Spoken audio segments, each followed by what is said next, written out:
ఈ అధ్యాయంలో శ్రీకృష్ణుడు ఆత్మజ్ఞానాన్ని బోధించడం ప్రారంభిస్తాడు. ఆయన చెబుతాడు, శరీరం నశిస్తుంది కాని ఆత్మ నిత్యమైనది. కర్తవ్యాన్ని చేయాలి కాని ఫలాపేక్ష లేకుండా చేయాలి. ఈ అధ్యాయం మనకు జ్ఞానం, ధర్మం, సమత్వబుద్ధి ఎలా కలపాలో నేర్పుతుంది. శ్లోకము 1. సంజయ ఉవాచ తం తదా కృపయావిష్టమశ్రు పూర్ణాకులేక్షణం విషీదంతమిదం వాక్యం ఉవాచ మధుసూదనః.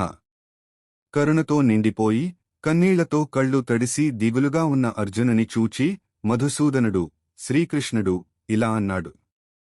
శ్లోకము 2.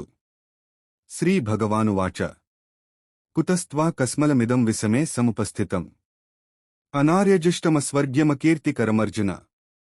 ఓ అర్జున, ఈ అనుచితమైన, నీకు తగని నిస్సహాయభావం ఈ విపత్కర సమయంలో నీకు ఎలా వచ్చింది? ఇది అనార్య లక్షణం, పరలోకానికి, కీర్తికి వ్యతిరేకం. శ్లోకము 3. క్లైబ్యం మాస్మ గమః పార్థ నైతత్వయుపపద్యతే క్షుద్రం హృదయ దౌర్బల్యం త్యక్త్వోత్తిష్ట పరంతప. ఓ పార్థ, నీవు ఈ నిస్సహాయతలో పడకూడదు. నీకు ఇది తగదు.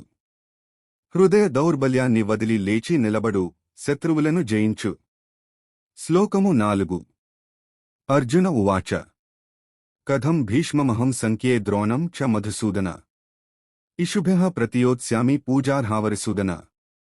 ఓ మధుసూదన, భీష్ముడు, ద్రోణుడు వంటి పూజనీయులను యుద్ధంలో నేను బాణాలతో ఎలా కొడగలను? శ్లోకము 5. గురూన్ హత్వా హి మహానుభావాన్ శ్రేయో భోక్తుం భైక్షమపీహ లోకే హత్వార్ధకామాంస్తు గురూనిహైవ భుంజీయ భోగాన్ రుధిరప్రదిగ్ధాన్. ఇలాంటి మహానుభావులైన గురువులను హతమార్చడం కంటే ఈ లోకంలో భిక్షాటన చేయడమే మంచిది. వారిని హతమార్చి పొందే రాజ్యసుఖాలు రక్తంతో తడిసినవే. శ్లోకము 6. నచేతద్విద్మః కతరన్నో గరీయో యద్వా జయేమయది వానో జయేయుంహ యానేవ హత్వా న జిజీవిషామస్తేవస్థితా ప్రధాని కేశవ. మేమెవరు గెలవాలో కూడా తెలియడం లేదు. వారిని హతమార్చి బ్రతకడానికి ఆసక్తి లేదు. వారు ఎదుట నిలిచారు, పితామహులు, గురువులు. శ్లోకము 7. కార్పణ్యదోషోపహత స్వభావ పృచ్ఛామి త్వాం ధర్మ సమ్మూఢచేతాః యశ్రేయః స్యానిశ్చితం బ్రూహీతే శిష్యస్తేహం సాధి మాం త్వాం ప్రపన్నం. నా స్వభావం దౌర్బల్యంతో మలినమైపోయింది. నేను ధర్మములో మునిగిపోయాను.